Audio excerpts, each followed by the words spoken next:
हाय दोस्तों, हम आपके लिए एक नए वीडियो लेके आए हैं।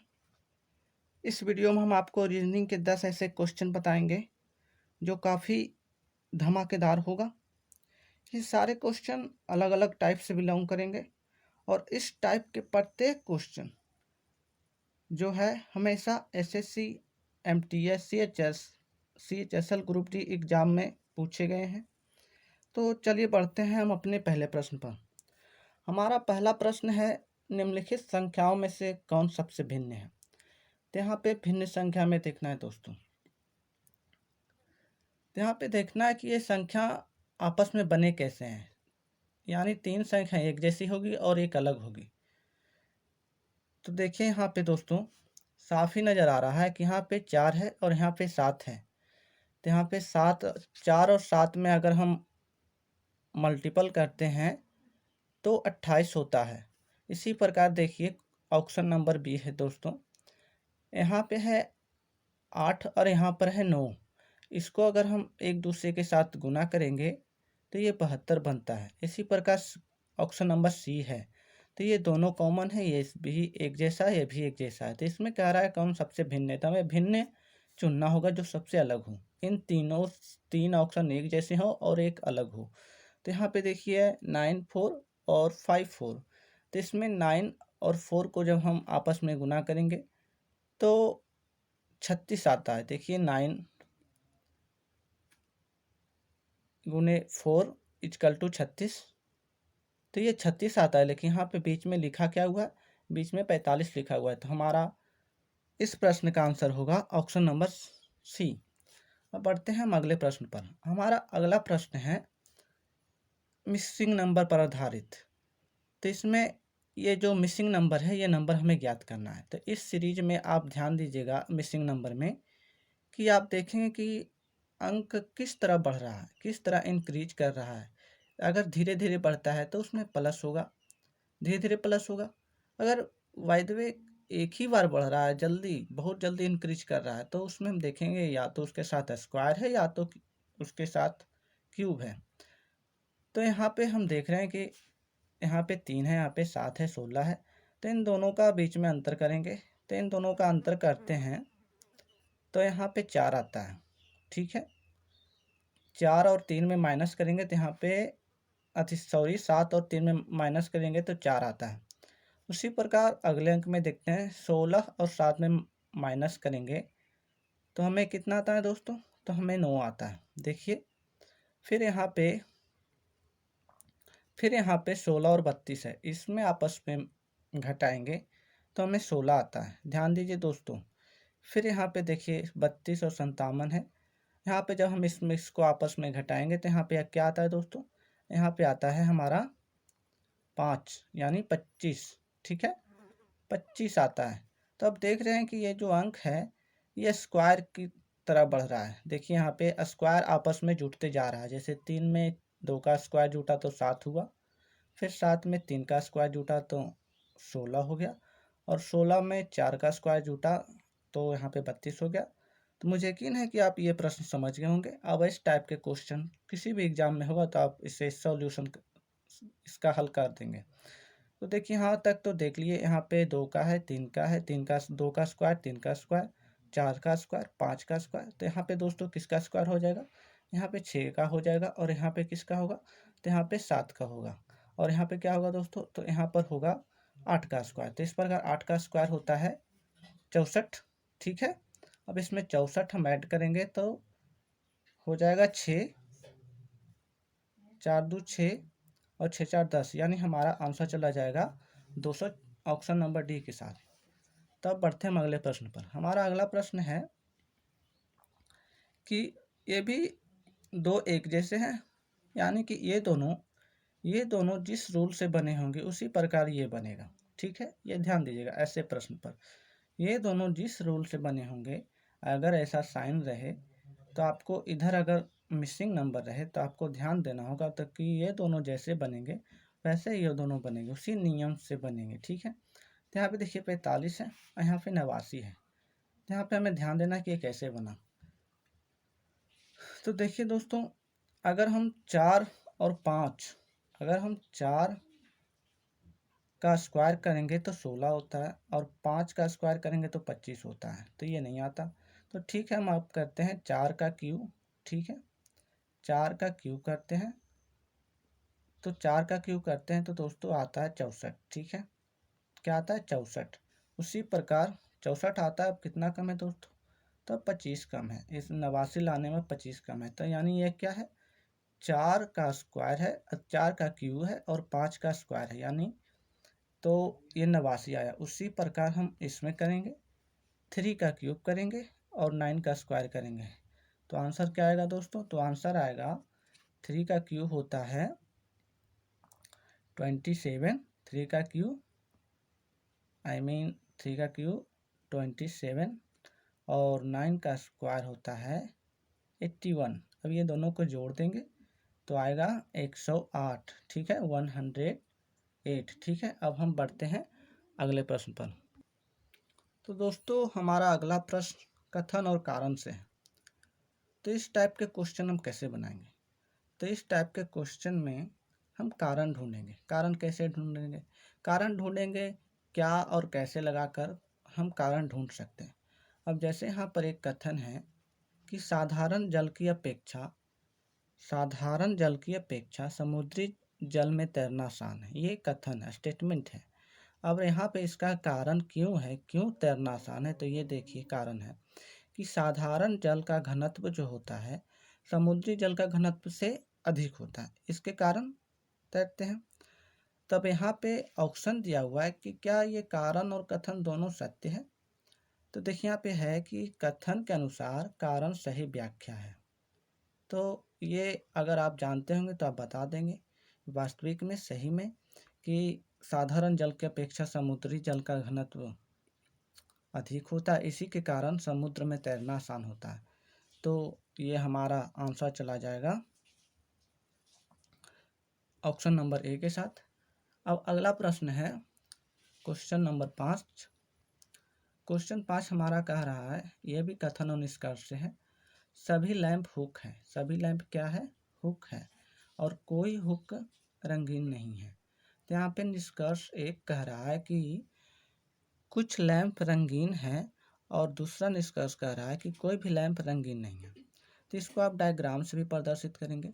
डायग्राम से कैसे प्रदर्शित करेंगे, जैसे देखिए कह रहा है सभी लैंप, तो यहाँ पे हम डायग्राम बनाते हैं, ये हमारा डायग्राम है। सभी लैंप क्या है, हुक है, यानी ये पूरा ये बनाए जो गोल, ये क्या होगा, ये हुक होगा। ठीक है, इसको हम ऐसे डोनेट करते हैं समझने के लिए। और लैंप क्या है, इसी में है, यानी सभी लैंप क्या है, हुक है, तो इसी में लैंप है, इसी में क्या है, लैंप है, इसको या लिखते हैं हम। अब कह रहा है कि निष्कर्ष क्या कह रहा है, निष्कर्ष कह रहा है कि कुछ लैंप रंगीन है।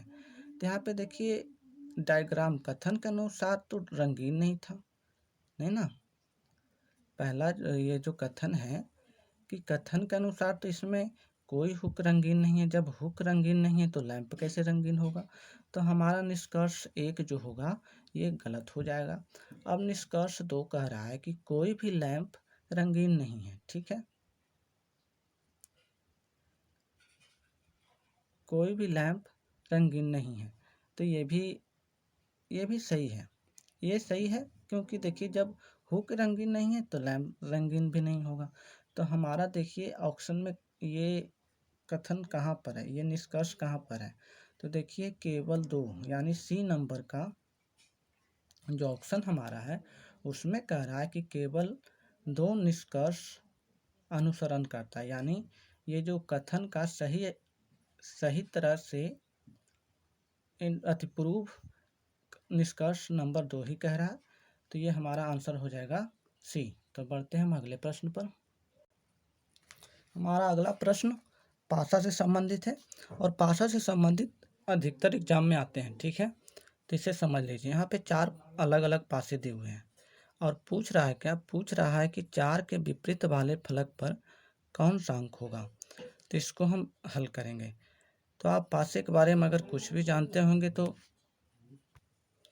दोस्तों ये क्वेश्चन पासा से बिलोंग कर रहा है। अब पासा के बारे में कुछ जान लेते हैं।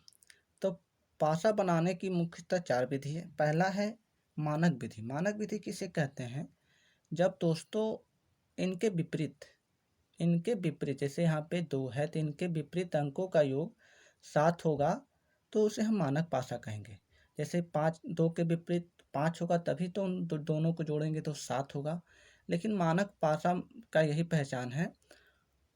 और एक नियम इसमें और है कि इनके निकटवर्ती अंकों का योग 7 नहीं होना चाहिए। जैसे यहाँ पर देखिए 4 के निकटवर्ती अंक कौन कौन है? 3 है और 2 है। तो अगर हम 4 में 3 ऐड करते हैं तो 7 हो जाता है। तो ये मानक पासा नहीं है। इसी प्रकार दूसरा है निकटवर्ती पासा और निकटवर्ती नियम में क्या है कि कोई भी वस्तु हो या अंक हो तो रंग या कलर कुछ भी हो और अगर वो पासा में डोनेट कर रहा है तो आपको ये ध्यान देना होगा कि उसके निकटवर्ती कौन कौन अंक हैं। ठीक है। अब जैसे देखिए इस क्वेश्चन में ये हम ले लेते हैं, ये हमारा पहला पासा, ये दूसरा पासा और ये तीसरा पासा और ये चौथा पासा। तो हम तीसरा चौथा पासा ले लेते हैं। अब इसको निकटवर्ती रूल से समझते हैं। तो यहाँ पे निकटवर्ती रूल में है कि जैसे देखिए यहाँ पे 4 है। अब इसके 4 के निकट कौन कौन सा अंक है? तो 2 और 3 है। ठीक है। अब ये दोनों लेते हैं हम। अब यहाँ पे देखिए 4 और 5 6 है तो यहाँ पे भी 4 है। अब इसके निकटवर्ती, ठीक है, 4 के विपरीत पूछ रहा है तो इसके निकटवर्ती कौन कौन है? तो इसके निकटवर्ती भी 5 है और 6 है। तब यहाँ पे ये दोनों पासा हमें देखना है कि इनमें से कौन उपस्थित नहीं है। तो पासे में 6 अंक होते हैं तो यहाँ पे पहला 4 5 6 3 तो हो गए और 2 इसमें 5, यानी इन 5 अंक उपस्थित है और 1 अंक उपस्थित नहीं है। तो वो 1 अंक कौन उपस्थित नहीं है? तो वो 1 अंक 1 उपस्थित नहीं है। तो हमारा आंसर चला जाएगा क्वेश्चन नंबर 6 का ऑप्शन नंबर ए के साथ। तो अब निकटवर्ती पासा के बारे में हम समझ गए होंगे। कैसे समझे? कि इन हमें ध्यान देना है कि इसमें निकटवर्ती अंक कौन नहीं मौजूद है। जो मौजूद नहीं होगा वही हमारा आंसर होगा। इसको एक विधि से हम और बना सकते हैं, चक्रीय विधि से। चक्रीय विधि से कैसे बनाएंगे? जैसे देखिए ये 1 और 2 पासा लेते हैं। अब इसमें कॉमन लेते हैं तो कॉमन क्या है? कॉमन 5 है। ठीक है, कॉमन क्या है? 5 है। तो ये दोनों कॉमन को एक साथ लिखेंगे। ठीक है, ये दोनों कॉमन को हम एक साथ लिखें। इसमें हम क्या करेंगे कि जो 5 है वो कॉमन है। ठीक है, तो ये 5 5 जो है ये एक साथ लिखेंगे। अब इनको क्लॉकवाइज घुमाएंगे। ठीक है, तो इधर से हम इसे घुमाए तो यहाँ पे पहले पासे 1 में देखते हैं। अगर इसको क्लॉकवाइज घुमाते हैं तो ये आता है 2 और इसको घुमाते हैं तो यहाँ पे आता है 6। ठीक है, 6 आता है। अब फिर अगला है 1, क्या है? 1 है। तो 4 के विपरीत क्या आएगा? तो 4 के विपरीत हमारा, सॉरी यहाँ पे 1 लिखा गया था, यहाँ पे हम 4 लिख दिए हैं। तो 4 के विपरीत क्या आएगा? तो 4 के विपरीत हमारा 1 आएगा। तो ये इस तरह से भी बना सकते हैं। अब अगला पासा देखिए। अगला पासा बहुत ही आसान है, इसे आप सेकेंडों में बना सकते हैं। जैसे देखिए यहाँ पे 2 चीज़ कॉमन है। जब 2 चीज़ कॉमन हो और 2 ही पासे हो तो इसमें जो अलग हो उसे हमें साल लिख देना है। अब यहाँ पे पूछ रहा है 1 के ऊपर कौन सी संख्या होगी। ठीक है, 1 के ऊपर कौन सी संख्या होगी? तो दोस्तों यहाँ पर 1 के विपरीत 5 होगा तो हमारा आंसर चला जाएगा ऑप्शन नंबर 2 के साथ। ठीक है, इसमें आप ध्यान दीजिएगा जब 2 पासे और 2 चीज़ कॉमन हो और 1 अलग हो तो जो अलग हो वो उसके साथ हो जाएगा। अब बढ़ते हैं अगले प्रश्न पर। हमारा अगला प्रश्न है कि संख्याओं के विषम युग्मों को चुनना है। तो यहाँ पे देखिए विषम युग कौन है, यानी 3 युग्म एक जैसे होंगे और एक सबसे अलग होगा। तो देखिए यहाँ पे 26 पहला युग्म 26 126 इसमें क्या रिलेशन है? तो आपको देखते ही पता चल रहा होगा कि ये 5 का स्क्वायर है। ठीक है, इसमें 5 का स्क्वायर हुआ और +1 हुआ, फिर इसमें 5 का क्यूब हुआ और +1 हुआ। इसी प्रकार है, इसी प्रकार ये भी है, उसी प्रकार ये भी है। ये 8 का स्क्वायर है। ठीक है, अब +1 है, फिर 8 का क्यूब है और +1 है। इसी प्रकार ये भी है, ये 3 का स्क्वायर है, +1 है और यहाँ पे 3 का क्यूब है, +1 है। लेकिन यहाँ पे अलग है, देखिए यहाँ पे ये अलग है, ये 4 का स्क्वायर है और ये +1 है, ठीक है। तो देखिए यहाँ पे ऑप्शन नंबर 3 में 3 का स्क्वायर है +1 है, लेकिन 3 का क्यूब करके उसमें स्क्वायर 1 नहीं जुटा है, तो ये हमारा आंसर चला जाएगा ऑप्शन नंबर सी के साथ, ठीक है। अब बढ़ते हैं अगले प्रश्न पर। अगला प्रश्न कह रहा है कि यदि किसी कूट भाषा में, ठीक है, कुंदन को HPGGFU लिखा जाता है तो रोशन को कैसे लिखेंगे। तो यहाँ पे जो संबंध इसमें है वही संबंध रोशन में लगेगा। तो यहाँ पे देखिए हम सुविधा के लिए ABCD लिख चुके हैं, इस प्रकार आप भी लिख लीजिएगा। अब देखिए रिलेशन क्या बन रहा है कुंदन में। तो के कहाँ पर है, के देखिए यहाँ पर है। अब के यहाँ पर है, अब के यहाँ पर है तो देखिए यच कहाँ पर है, तो यच देखिए यहाँ पर है। तो इसमें क्या हुआ, -3 हुआ। उसकी उसी प्रकार यू है, यू में क्या है, यू में भी घटा है ना, देखिए 1 2 3 4 5 6 7, यानी यू में कितना घटा, यू में 5 घटा, सॉरी यू में कितना घटा, 5 घटा। यह ध्यान दीजिएगा, यहाँ पे यू है और ये देखिए यहाँ पे पी है। तो 1 2 3 4 5, 5वें नंबर पर है। तो यानी -3 घटा, फिर -5 घटा। अब जी को अब लेते हैं यन को। तो यन कहाँ पर है, देखिए यन यहाँ पे है। यन के स्थान पर जी हुआ, तो अब जी कहाँ पर, यहाँ पे है। तो इसको काउंटिंग करते हैं, तो 1 2 3 4 5 6 7, यानी -7 हुआ। तो -3 हुआ, -5 हुआ और -7 हुआ। तो इस यही सीरीज चल रहा है। अब आगे भी देख लेते हैं, आगे क्या है, आगे डी है। तो डी में क्या हुआ, तो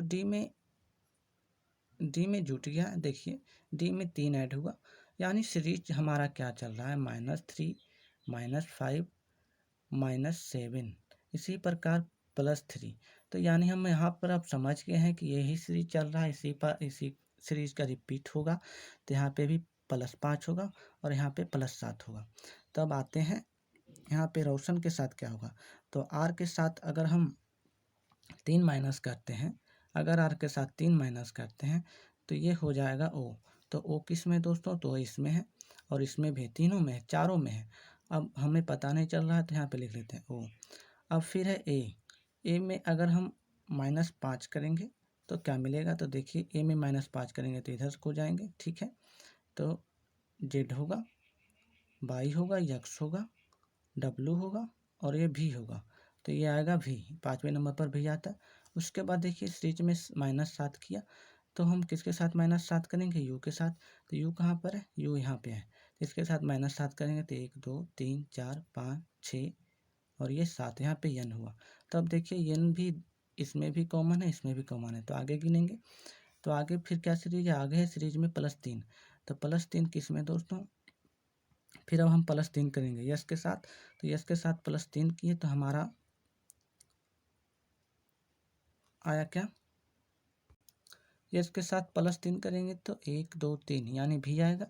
तो भी किस में है, तो भी इसमें है। तो हमारा आंसर हो जाएगा ऑप्शन नंबर बी के साथ। अब देखिए 10वां नंबर का प्रश्न क्या है, जिस प्रकार इराक का संबंध दिनार से है उसी प्रकार म्यांमार का संबंध किससे है। तो इराक का मुद्रा को क्या कहते हैं, इराक के मुद्रा को दिनार कहते हैं। उसी प्रकार म्यांमार की मुद्रा को क्या कहते हैं, तो म्यांमार की मुद्रा को क्या कहते हैं। अगर हमारा वीडियो आपको पसंद आए दोस्तों तो हमारे चैनल के साथ बने रहिए और हमारे चैनल को सब्सक्राइब जरूर करें कीजिए, जिससे आपको मसालेदार वीडियो आपको मिलेगा और आप अपनी कंपटीशन का लेवल बढ़ा लेंगे। तो दोस्तों इसके साथ हम फिर मिलेंगे अगले वीडियो के साथ।